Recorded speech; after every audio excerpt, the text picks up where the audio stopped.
Exercise 5.1 का question number 10 देखो, find the value of x. आपको कुछ फिगर्स दी हुई है, उनमें एक्स की वैल्यू आपको फाइंड आउट करनी है। फर्स्ट क्वेश्चन ये है आपका एक्स प्लस 20। अब आपको मैंने पहले भी बताया, एक लाइन पे बनने वाले एंगल क्या होते हैं, लीनियर पेयर एंगल होते हैं, और लीनियर पेयर एंगल का सम कितना होता है, 180 डिग्री। तो दैट मीन्स इन दोनों एंगल का सम क्या होगा, 180। तो x plus 20 equals to 180 degree. Why 180? Why क्योंकि क्या है ये लीनियर पेयर एंगल। क्या, अब इसको सॉल्व कर लो, आपकी एक्स की वैल्यू आ जाएगी x plus x 2x plus 20 equals to 180। 20 को ले जाओ, 2x equals to 180 minus 20, 2x equals to 180 minus 20 160, x equals to 160 divided by 2। Multiply है, डिवाइड में कन्वर्ट हो जाएगा 80 डिग्री। तो आपका x equals to 80 degree. First angle आ गया x, एक है। वैसे तो वो x की वैल्यू पूछ रहा है, एंगल नहीं पूछ रहा है, फिर भी हम निकाल देते हैं। सेकंड क्या है, x plus 20। Value of x कितनी है, 80 प्लस 20 यानी कि 100। आप आंसर भी टैली कर सकते हो।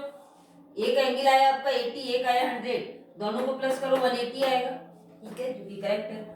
फिर क्वेश्चन बी और सी इजीली आप लोग कर सकते हो। क्वेश्चन नंबर डी देखो, ये दिया हुआ आपको, ठीक है। अब इसमें भी ये लीनियर पेयर है, 1 2 3, इन तीनों एंगल का सम क्या होगा, 180 होगा, क्योंकि ये इस लाइन पर बन रहे लीनियर पेयर है। लेकिन ये दोनों एंगल पहले हमें फाइंड आउट करने होंगे, ठीक है। तो अब आप देखो x, ये वाला एंगल भी क्या हो जाएगा, x का, ये x डिग्री है तो ये भी x होगा, क्योंकि क्या है, ये vertically opposite angle.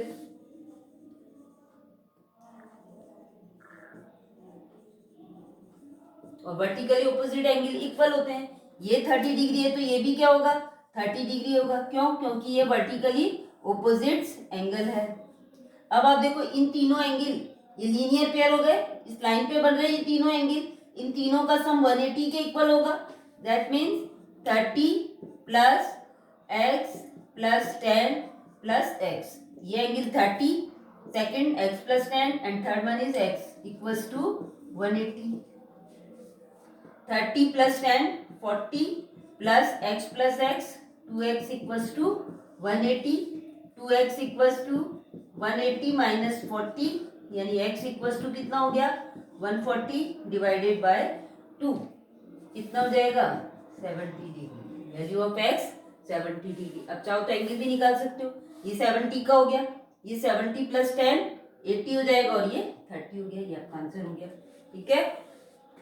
Question number ई, इसमें भी यही करना है आपको। क्वेश्चन ई में तीनों एंगल्स आपको दिए हुए हैं, इन तीनों का सम 180 के इक्वल हो जाएगा, और x की वैल्यू फाइंड आउट कर सकते हो। क्वेश्चन एफ है, उसमें भी आपको यही करना है, दोनों एंगल का सम 180 के इक्वल करके और f की वैल्यू फाइंड आउट करो। अब इसके बाद आप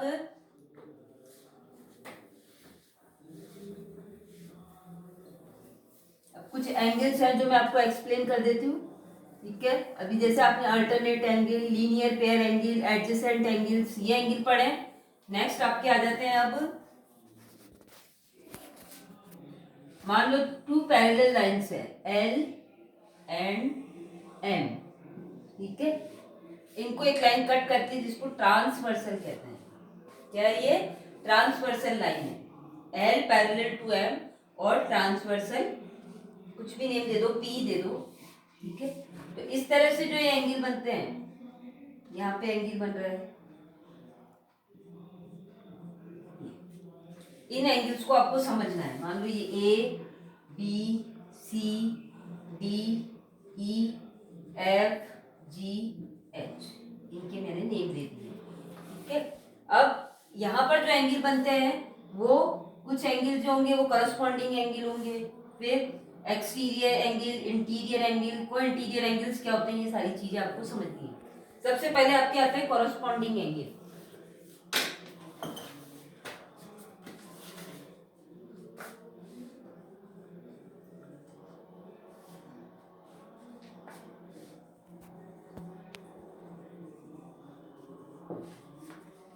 corresponding angle, कॉरस्पॉन्डिंग एंगल क्या होते हैं? कॉरस्पॉन्डिंग एंगल का मतलब है कि एक एंगल, जैसे दो एंगल को अगर हम कंपेयर करें और दोनों सेम ही डायरेक्शन में बने, सेम ही उस पे बने कि या तो अबव हो या बिलो हो। जैसे मान लो एग्जांपल ले लिया मैंने एंगल ए का, ठीक है। एंगल ए लाइन के इसी साइड में बन रहा है, एक ही डायरेक्शन में बन रहा है और इस लाइन के ऊपर है, ठीक है, अबव बन रहा है। इसको कंपेयर करो एंगल एफ से, ये भी इस ट्रांसवर्सल लाइन के एक ही डायरेक्शन में है और इस लाइन के ऊपर है, यानी इन दोनों की कंडीशन क्या है? सेम है, ठीक है, कि दोनों ही ट्रांसवर्सल लाइन के एक ही साइड में बन रहे हैं। ये भी लाइन के अबव है, ये भी लाइन के अबव है, यानी कंडीशन दोनों की सेम है। तो ऐसे एंगल क्या कहलाते हैं? Corresponding angle. यानी एंगल ए का कॉरस्पॉन्डिंग एंगल कौन सा है? एफ, ठीक है। एंगल ए का कॉरस्पॉन्डिंग एंगल कौन सा हो गया? एफ। और कॉरस्पॉन्डिंग एंगल हमेशा इक्वल होते हैं। अगर ये 40 डिग्री है तो ये भी 40 होगा, ये 60 है तो ये भी 60 होगा, ठीक है। ये हो गया कॉरस्पॉन्डिंग। इसी तरह से बी का कॉरस्पॉन्डिंग एंगल बताओ। अब आप देखो बी लाइन के उस साइड में बन रहा है, ठीक है, ट्रांसवर्सल के दूसरी साइड में है और इस लाइन के अबव है। इसी तरह से कौन, ये एंगल ई देखो, लाइन के उस साइड में और लाइन के अबव बन रहा है। तो बी और ई की कंडीशन एक ही है कि दोनों लाइन ट्रांसवर्सल के उस साइड में है, दोनों ही लाइन के अबव बन रहे हैं। तो बी का कॉरस्पॉन्डिंग एंगल कौन सा हो गया? ई। बी का कॉरस्पॉन्डिंग एंगल ई, ठीक है। तो ये दोनों क्या होंगे? इक्वल होंगे। इसी तरह से डी का corresponding angle H and corresponding angle of C, C का ये भी लाइन के नीचे ब्लो बन रहा है, ये भी लाइन के ब्लो है, दोनों एक ही साइड में है। तो इस ये कहलाते हैं कॉरस्पॉन्डिंग एंगल, इनको कहते हैं कॉरस्पॉन्डिंग एंगल। और कॉरस्पॉन्डिंग एंगल इक्वल होते हैं। उसके बाद आपके आता है ऑल्टरनेट इंटीरियर एंगल,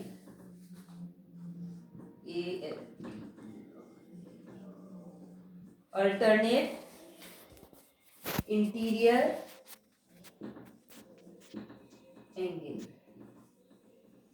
अब ये क्या होते हैं? ऑल्टरनेट इंटीरियर एंगल का मतलब है कि मान लो एक एंगल इधर बन रहा है तो दूसरा उधर बने, एक लाइन के अबव है तो दूसरा लाइन के बिलो होना चाहिए, ठीक है। यानी जेड शेप में आते हैं, ये जेड शेप बनाते हैं ऑल्टरनेट इंटीरियर एंगल, ठीक है। ये अब आप देखो इस एंगल को इससे कंपेयर करो, angle D and angle E. ये क्या है? लाइन के इस साइड में है, वो लाइन के उस साइड में है, ठीक है। ये लाइन के बिलो है, ये लाइन के अबव है। और अंदर की इंटीरियर नाम दिया है तो अंदर वाले लेने हैं अपन को, एक्सटीरियर हो तो बाहर की तरफ, ठीक है।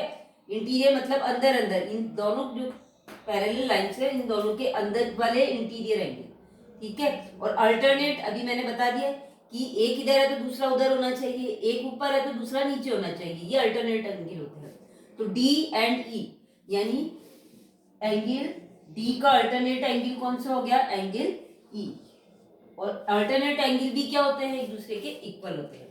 और जेड शेप बनाते हैं, जेड शेप से आप बता सकते हो।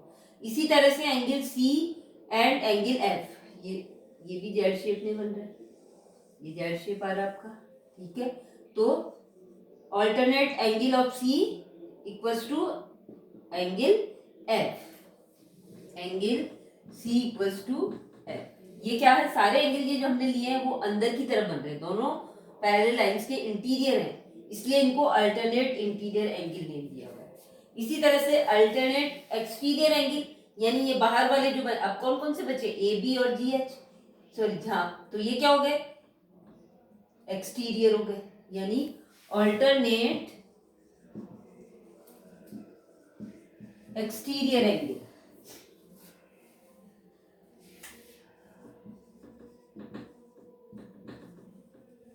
अब ये क्या होते हैं?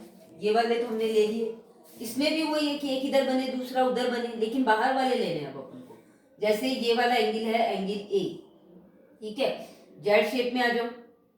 तो एंगल ए का एक्सटीरियर एंगल कौन सा होगा? जी। और बी का कौन सा होगा? एच होगा। ये ऊपर बन रहा है, ये नीचे बन रहा है, ये इधर बन रहा है, वो उधर बन रहा है। तो एक्सटीरियर एंगल कौन सा हो गया? Angle A exterior alternate exterior angle of A equals to कौन सा है इसका जी है और बी का हो गया इक्वल्स टू एच। ये होता है exterior angle alternate exterior angle. फिर लास्ट में आता है को इंटीरियर एंगल। को इंटीरियर एंगल ये दोनों एंगल जो हैं इंटीरियर यानी अंदर की तरफ और को यानी कि एक ही साइड में बने ट्रांसवर्सल के एक ही साइड में बने और ये एंगल क्या कहलाएंगे को इंटीरियर एंगल। ठीक है एंगल डी ये इक्वल नहीं होते ये ध्यान रख लेना जैसे और एंगल सबने इक्वल किए ये इक्वल नहीं होते इन दोनों का सम इक्वल होता है। Angle D plus angle F equals to 180 degree.